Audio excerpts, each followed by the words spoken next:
Si Jeremy Laorio, Papasko Coordinator ng St. Anne Chaplaincy, Makatok, Victoria. So, yung project po na ito ay siyempre para sa mga katutubong mangyan po na maglalagay sila ng source ng water dahil ito po yung talagang hirap sila at malimit sa school, ang mga bata ay nagkakaroon ng sakit ng tiyan dahil pangit nga po yung source ng tubig nila. So, yun po yung alam namin na proyekto ng inyong samahan.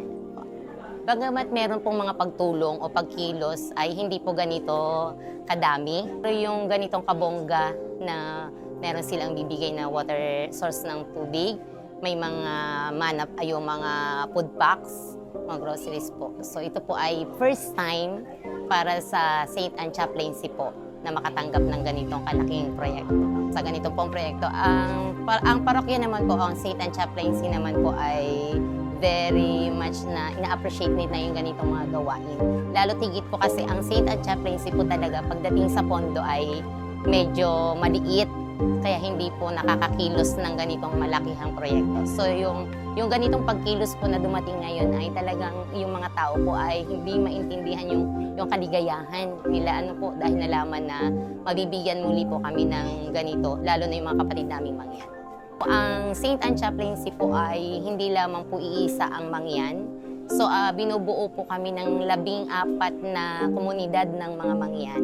So gusto din po namin na marating din ang iba pang mga katutubo, hindi lamang ito pong malapit dahil marami pa rin po silang pangailangan na katulad po nito. Hindi man sa water pero unang-una ay yung pagkain, yung kanila din pong mga kalusugan.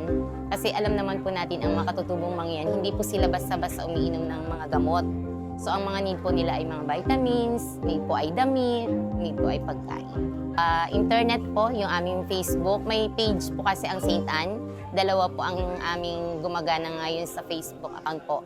St. Anne page at saka Santa Ana page po, pwede po yun. At meron din po kaming mga contact number ng Papasko, Pafinco po na pwedeng kontakin. Gusto ko pong ipaabot personally ang aking pasasalamat sa St. Francis Choir dahil ito po ay isang malaking karanasan para sa aming mga kapatid na katutubo dahil kumbaga po ay marami silang natanggap na biyaya at ito po ay magiging kwento sa buong chaplaincy po na nakatanggap sila sa mga taong ito. At higit sa lahat po ay gusto ko ring ipaabot sa kanila. Hindi man namin mapalitan ng material na bagay yung kanilang ibinigay. Bahala na po ang Diyos na magbalik po nito sa kanila ng siksik at isasama namin sila sa aming mga panalangin. Sana ay magtagumpay pa ang kanilang samahan at patuloy po